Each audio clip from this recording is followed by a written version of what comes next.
Students, आज हम पढ़ रहे हैं अपना हिंदी व्याकरण का क्लास 5 का लेसन नंबर 5। इसका नाम है संज्ञा। तो आइए प्यारे बच्चों देखते हैं संज्ञा किसे कहते हैं।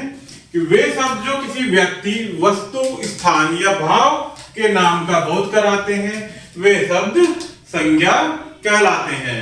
जैसे एक बकरी का बहुत सुंदर बच्चा था, उसका नाम था मन्नू। जंगल में सारा दिन वह उछल कूद करता, उसका नरम मुलायम शरीर सबका मन मोह लेता। एक बार एक शिकारी ने उसे पकड़ने के लिए जाल बिछाया, पर वह पकड़ में न आया। ऊपर लिखे वाक्यों में कुछ नाम दिए गए हैं, वो क्या है प्यारे बच्चों? जैसे व्यक्ति और प्राणियों के नाम, इसमें बकरी, शिकारी और मन्नू। वस्तु का नाम जाल, स्थान का नाम दिया गया है जंगल और भाव का नाम दिया गया है सुंदर, मुलायम व नरम। तो ये क्या है प्यारे बच्चों? सभी संज्ञा है। संज्ञा के 3 भेद होते हैं, जिसमें पहला है व्यक्तिवाचक संज्ञा। जो संज्ञा शब्द किसी विशेष व्यक्ति, वस्तु या स्थान का बोध कराते हैं वे व्यक्तिवाचक संज्ञा कहलाते हैं। जैसे रामू अपने गांव का ईमानदार व्यक्ति है। तो यहाँ रामू कौन है? जो ईमानदार व्यक्ति है, अर्थात व्यक्तिवाचक संज्ञा। नेक्स्ट है जातिवाचक संज्ञा। जो संज्ञा शब्द किसी जाति या समूह का बोध कराते हैं वे जातिवाचक संज्ञा कहलाते हैं। जैसे शेर जंगल का राजा है, अर्थात जंगल में पशु पक्षी रहते हैं, उन सभी का राजा कौन होता है? शेर। नेक्स्ट है भाववाचक संज्ञा। जो संज्ञा शब्द किसी वस्तु के भाव, गुण, दोष, अवस्था और माप को दर्शाते हैं वे भाववाचक संज्ञा कहलाते हैं। जैसे यह आम बहुत मीठा है। कैसा है आम? मीठा। तो यह कैसा हुआ प्यारे बच्चों? भाववाचक संज्ञा शब्द। संज्ञा के 2 भेद अन्य भी हैं, जिसमें पहला होता है द्रव्यवाचक संज्ञा। जो संज्ञा शब्द किसी द्रव्य, धातु, पदार्थ आदि का बोध कराते हैं वे द्रव्यवाचक संज्ञा कहलाते हैं। जैसे चाय, कॉफी, सोना आदि, ये कैसे शब्द हैं? द्रव्यवाचक संज्ञा। नेक्स्ट है समुदायवाचक संज्ञा।